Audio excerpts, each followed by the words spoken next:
All right, April, welcome to the Campfire. We started a conversation a little while back on your podcast, and I'm really excited to carry it on here and kind of turn the tables a little bit and talk about you. Okay, yes, I'm excited about that. Yes. So let's go ahead and, I guess, start a little bit with your background, and that way we can just kind of flow into things. Okay. One thing that I'm excited about being in this show is because you and I share in this concept of intimacy. And when I say that, many people just think, oh, it's just about sex. But intimacy really, if you truly look at it, the whole aspect, it's really being fully present. And so, in my background of what I do, I'm a therapist. And so I work with people in being fully present. And that's in the aspect of not being in the future, worrying too much, and which many times is anxiety or depression in the past, or even in relationships of being disconnected. And so I've been in the field as a therapist of a mental health, relationship, and sex therapist for the past 25 years or so. It's funny because we did touch a lot on the idea of being present in the moment. Right. And, since then I've conducted a lot of classes where it seems like a lot of people that come with the idea we're going to just adventure and have some fun. They struggle with being present in the moment, even though they had the intention to be there. And I think that's actually a good starting point is talking about some tips and ideas to help somebody be present in a moment they want to be in when they're struggling with everything else that's going on in their world that's causing them to be distracted. Right. I think sometimes people don't realize that their mind can play tricks on them. You know what I'm saying? That your mind, you Oh, of don't course. believe everything your mind tells you. I think that was one of the biggest challenges when it came to walking the self narrative journey Right. because we like to cloud our surroundings within all the different thoughts and ideas that we have, but we never put them up to the test. Right. Right. And you got to learn to put him up to the test. First thing is just to state it out loud. You know what I'm saying? So even how ridiculous it may seem. So I'll just take a recent example. About 10 minutes ago, we're in Florida here and preparing for a hurricane and all that. But the irrational thought in my mind became I love Happy Meals. That's what I grew up. And I know they're wrong and I know that they're, but in my mind, it was like, oh, I need to get to McDonald's in case it all blows up. And this would be my last. I would get another Happy Meal in my life. That is a totally irrational thought. I know that, It but I is. just state it out. Yes.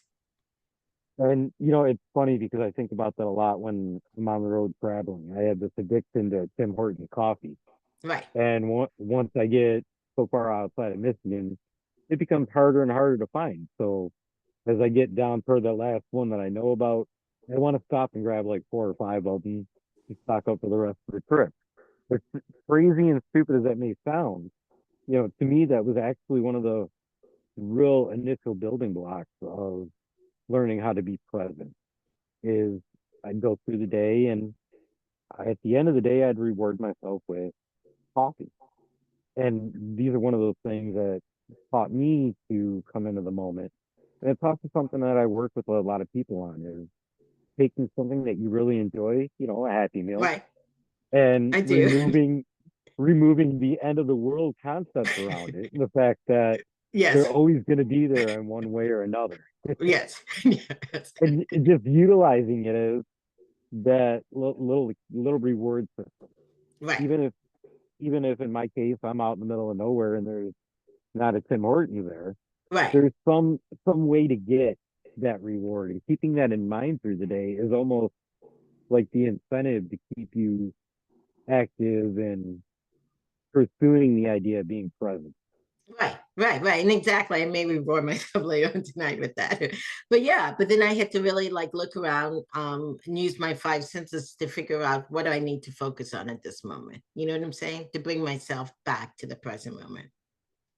That's what being outside has really helped me to sharpen that skill, because you got to be present, you got to be aware, and Right. you also got to continue to think about what could be coming up around the corner, but keep that in context to where you're at in the moment. And I feel, mindfulness as a whole, every aspect of the practice, those are some of the more, what's the word for it? More of the physical reminder, the physical ways to practice that.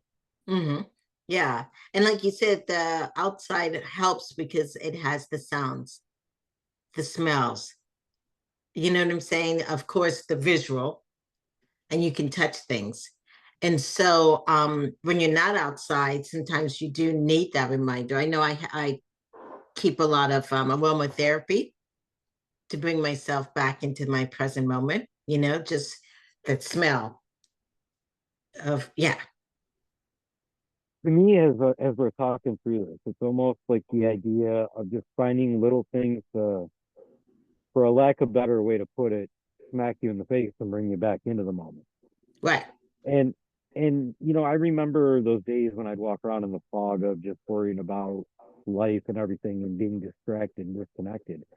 It was always about, as I've come through it, finding those little things, like you're walking down a trail and you walk into some overgrowth and you inevitably get smacked in the face with a branch. You're like, oh yeah, I'm here. This is Right. what I'm doing. And when you come into back into the concrete world, it becomes a challenge to find those sort of things. So tools like aromatherapy or sitting down with a journal or even walking to a park and just sitting on a bench and just seeing things come around you. It all ties back to the idea of observation. Right. Right. And I think many of us don't really walk in life. Sometimes we're so rush.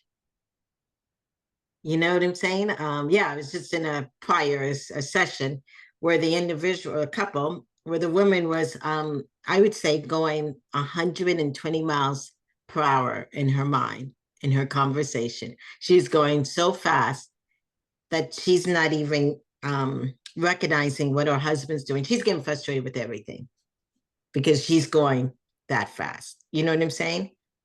And how Oh, to slow definitely. it down. Yeah. I think we all encounter relationships like that though. Hmm. Because no two people are identical. We're all Right. operating on a different time frame and a different wavelength and energy level. That as you start to really utilize mindfulness within your daily practice, it brings that awareness to it and it helps you to cultivate that space so that you can remove the frustration and the aggravation because say you're 10 miles down the road and your partner is still back at the last stop sign observing and kind of plotting out their trajectory. Hmm. Yeah, yeah. So I think, as we're saying, it's not only to help individuals, but also to help how you relate to other people. And when you're fully present, you can I put it, truly see the other person. Which is where I feel like the best of somebody starts to come through. Because if you can have that compassion, you can have that understanding that I'm here, this person may be over there, you can walk together and you can start to, bring balance to that circle of that relationship.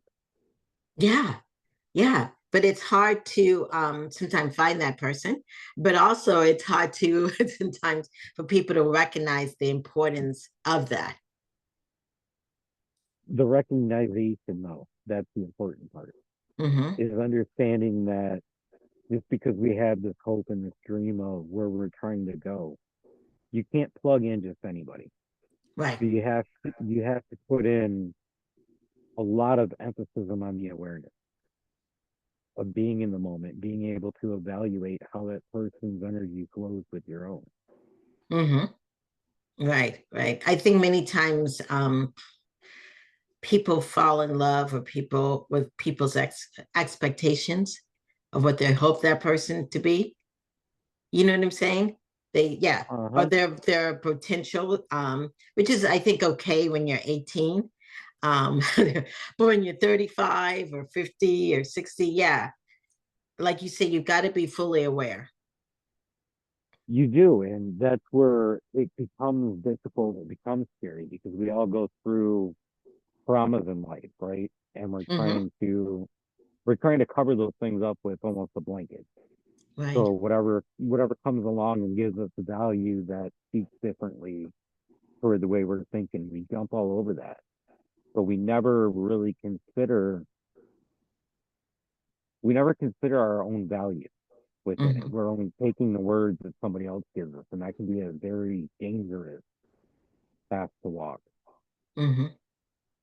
And then I was thinking in nature, it is what it is. Yes, it is. Yeah. There's that simple moment of you just walk in, you surrender to the flow of the adventure. But, when you come outside of the concrete world and you step into nature, sometimes it takes a little while to catch that flow or to allow whatever it is you're struggling with just to wash off you and allow you to be present. Mm-hmm. Yeah. Yeah. And I was going to say that's where I love the balance between spending time in nature and then obviously within our lives in the concrete world is when you go into nature, it gives you time to practice doing just that, letting things flow off you and being in the moment.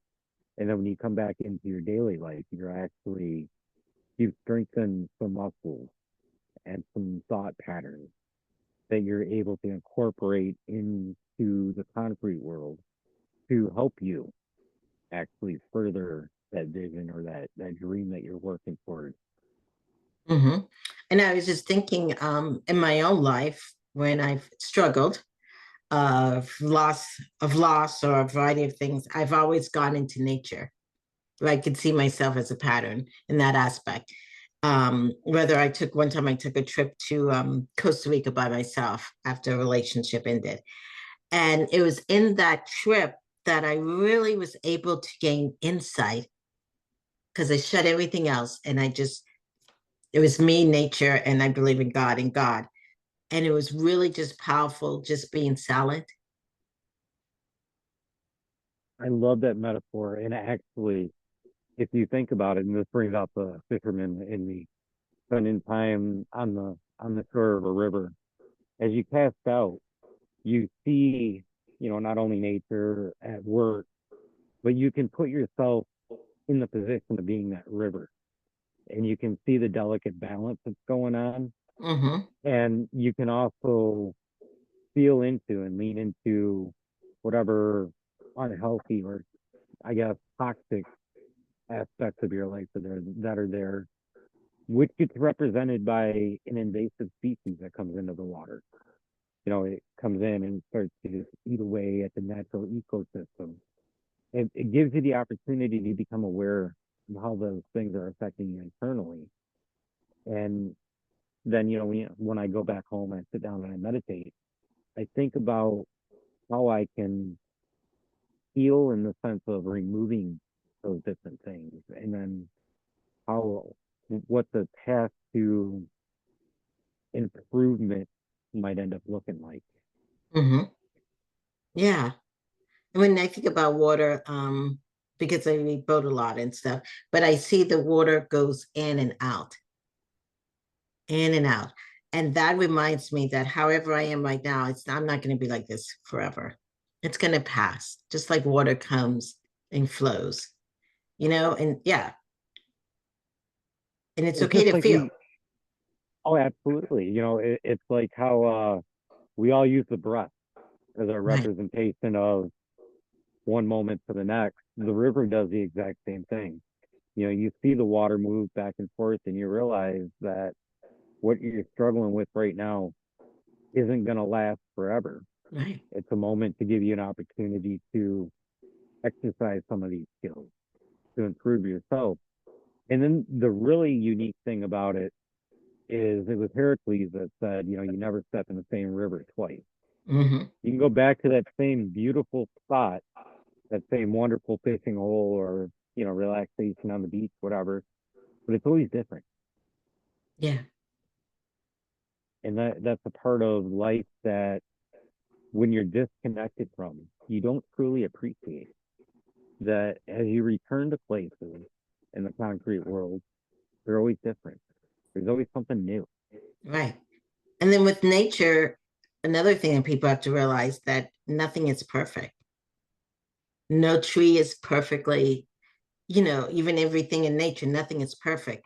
So why do we put that pressure on ourselves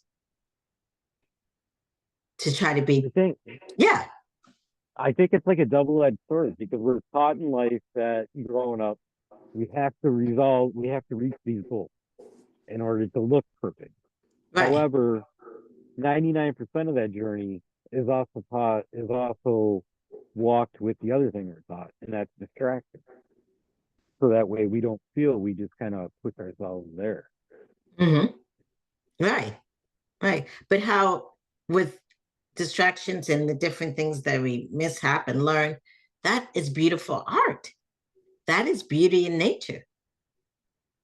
That is actually, I think, a great representation of the individualness inside Right.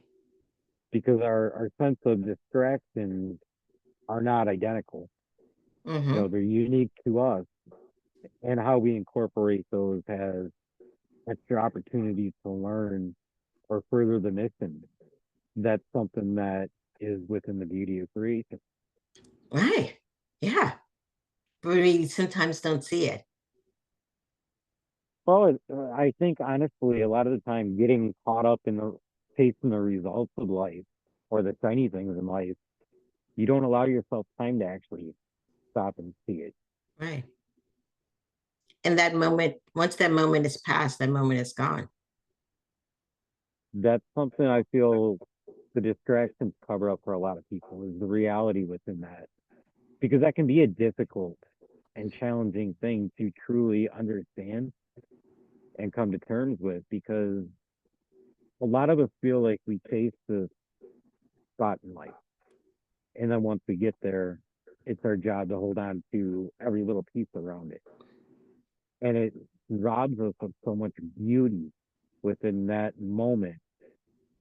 And if we were able to transition the terminology in our minds from we own this to we are simply caretakers Right. of what's around us in that moment, I feel like it would be so much more fulfilling. Hmm. Definitely. And you said it's earlier about is what we're taught growing up.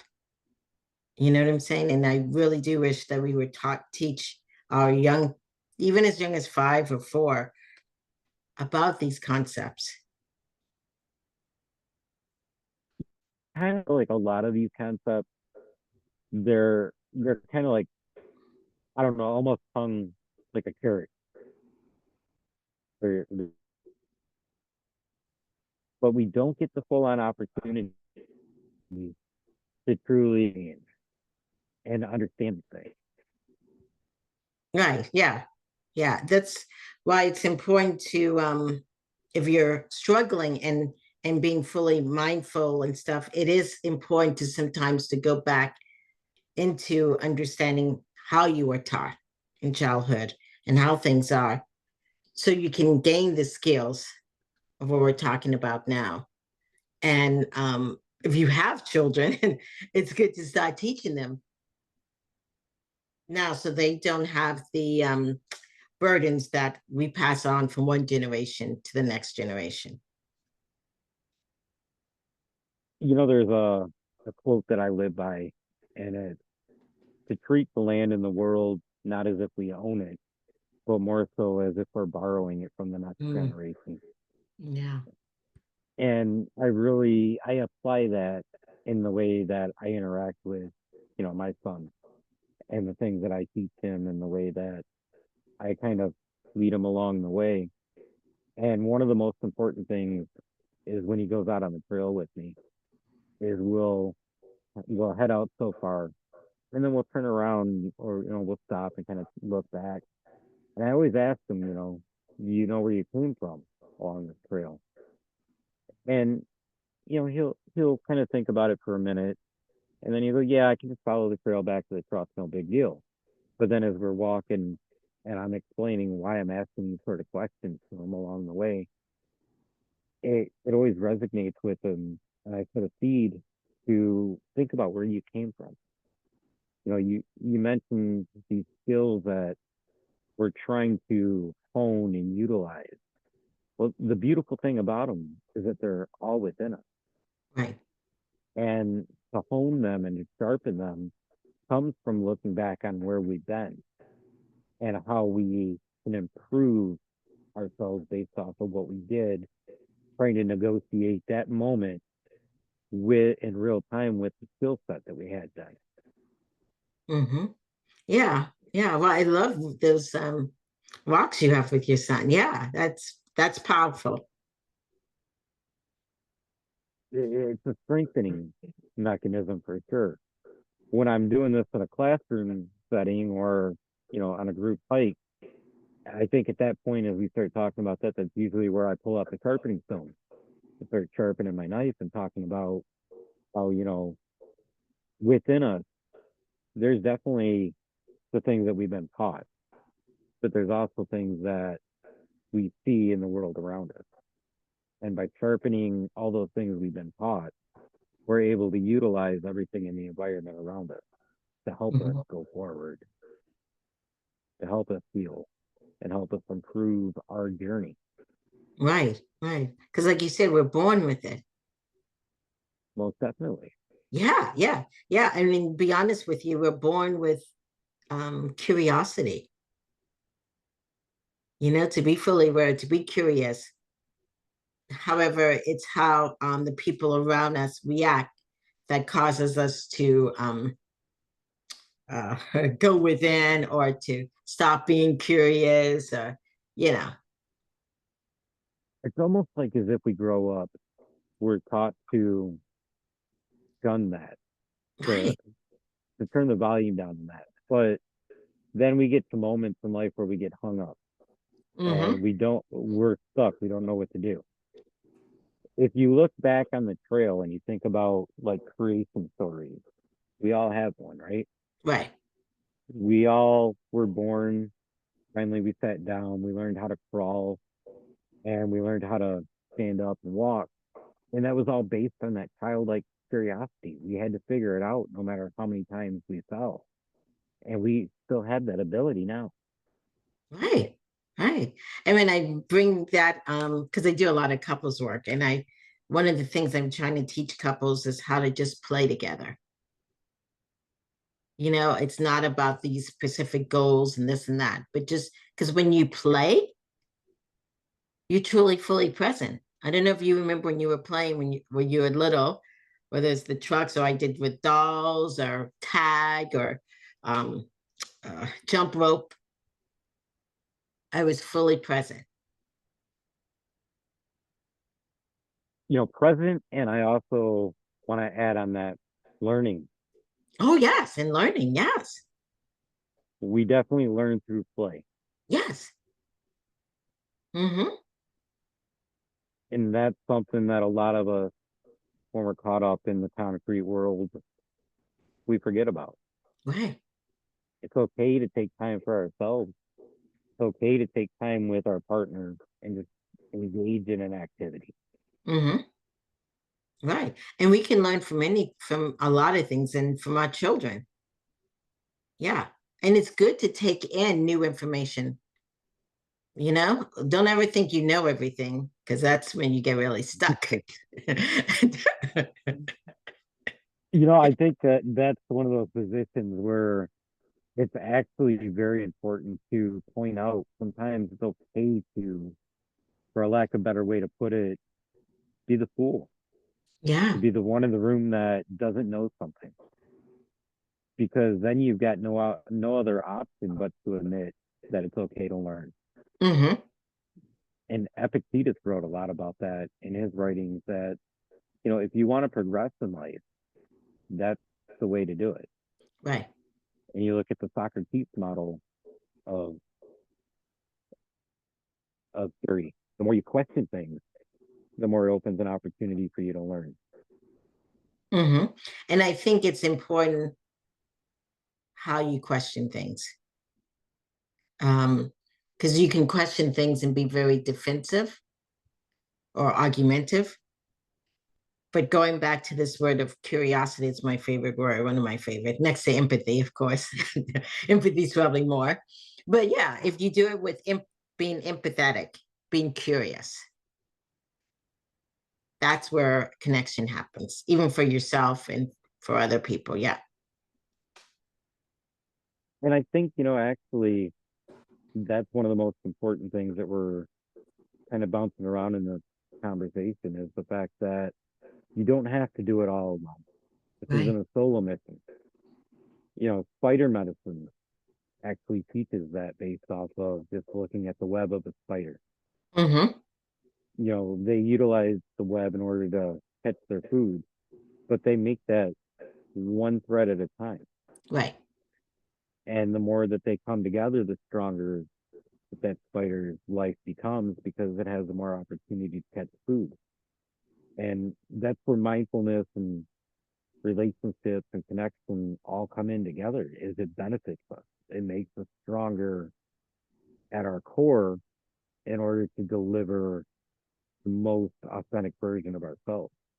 Right. Right. And I know people sometimes say that they do this all by themselves or they came in this world alone or whatever, but really you came through another person, you came through another process, and everything is connected. The grass that you're sitting on is connected to you, to me. Everything is, we all depend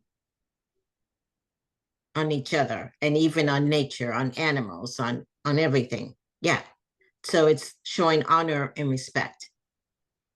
And that's why, like, especially but I mean, as a whole, we talk about everything in the idea of a circle because there's no beginning, there's no ending, and everything within that circle is balanced and relies on each other. When you think about the fact that the sun eats the grass and the Right. plants and the grass take care of the animals, Right. and then all of that collectively take care of us. Right. And there's an order within that. And understanding that, I think, helps you make peace within yourself and helps you to find your place. Mm, yeah. And when people find their place and purpose, Stumbling into it. yes. I say that because that's how I found myself where I'm at. Is one day, you don't necessarily ask for it. You just one day you're blessed with it. You're given this is where you need to be, this is what you need to be doing. And when you embrace it, it's a beautiful, beautiful thing. Hmm. Yeah, yeah. And then you're right, you stumble into it. This was like what I do professionally. It's not what I thought I was gonna do in life. Yeah, it was a stumble upon spiritually in many different ways, but accepting it and knowing that this is where I'm supposed to be. And I think a lot of that get to the point of celebration, you've got to walk that difficult road that's ahead of you. You have to be able to embrace it and stand up and just continue to walk because at the end, it's like a lot of the hikes that I take people on, they're challenging, they're difficult. But when we get to the end of it, there's a beautiful waterfall that is just breathtaking and you get to celebrate the fact that you got there. But you wouldn't have got there had you not taken the journey. Right, right. And I'm glad that the journey has some struggles because in life, I feel like we're all like little caterpillars. You know what I'm saying? And when you're a caterpillar, you have to struggle to develop the wings. And if someone were to, go in there and open up the caterpillar before it struggles, it wouldn't fly into a butterfly. So even though we've all had struggles, I know that every struggle that I'm going through, if I stick with it, just go through the process, I will be able to have stronger wings. It brings to mind actually the life saving quote from Marcus Aurelius that adversity is the opportunity for us to showcase and highlight who we are deep within. And then to build on that, Seneca wrote a lot about adversity as well. And, the kind of person that you should fear in this world is someone that's never faced up to it because they Mhm. don't know who they are. Right, right. And many times, how can I put it? It's how we goes back to childhood and a variety of other things of how we learn how to deal with adversity. And if people who are parents, I always tell them it's okay to let your kids struggle. It's better for your kids to struggle when they're underneath your roof and see how they process and you work with them through that than to struggle for eternity or struggle, as 20, 40 years old, whatever. But that's all part of life. Yeah. That's actually the beauty in life. And that's, Yeah. I think to, rounded things all the way back to the beginning of the conversation, I think that's where mindfulness truly comes in, is it shows you that all of these things that you dread in life are actually powerful tools and they don't take away your ability to make a decision. Hmm. Yeah. Yeah. Which is great. Yeah. So I definitely appreciate everything that you do. Likewise, I've definitely dug into a lot of your work since our first conversation. I've been very intrigued and I've definitely learned a couple of things. Yeah. Good. Yeah. Good. And that actually brings me to this point in the conversation. So, if someone sitting in the cocoon is struggling to find their way out and build those wings, what direction would you point them and how would you start them on that path? Mm. So if you're struggling in the cocoon, um, one of the things is to really, how can I put it, accept that you're in the cocoon. Okay. Accept what's going on. Okay. And then it is totally quieting yourself because we each, to be honest, we each have an inner spirit, an instinct, uh, whatever people want to call it, inner power that can help lead us. But we got to be able to hear it, to hear, from the other noises. And using that, it will teach you how to get out, you know, of what you need to be. For some people, they can just get out through reading stuff or through changing XYZ. Other people may need, other kind of help. But the point is to be able to listen to your inner being. Yes. And knowing that wherever you're at, you're not going to be there forever. It's teaching you something in the end. I think that's beautiful. And, as we come to the end of this, you got to let people know how to get in touch with you, how they can work with you, what you got coming up, all that good stuff. Okay, yes. So my name is Dr. April Brown, and if you are liking anything that you hear me say, you can contact me on my website, which is just basically my name, Dr. April, spelled the same way, and Brown.com. I do sessions, and I also do couples retreats called Vacation Counseling, and you can Google that also. I'd love to help any way I can if you have a mental health issue or a relationship issue. My goal is to help you become more intimate with yourself, with others, and with your higher power. Beautiful. Doctor, thank you so much. I love when we get the opportunity to get down, sit down and chat for a while. Okay, yes. Thank you so much for having me on. Absolutely. I don't believe in goodbyes, so until we meet again, whether it's this life or the next, I hope you safe and prosperous journey. Thank you. Oh, yes, definitely. Thank you. Okay. All right.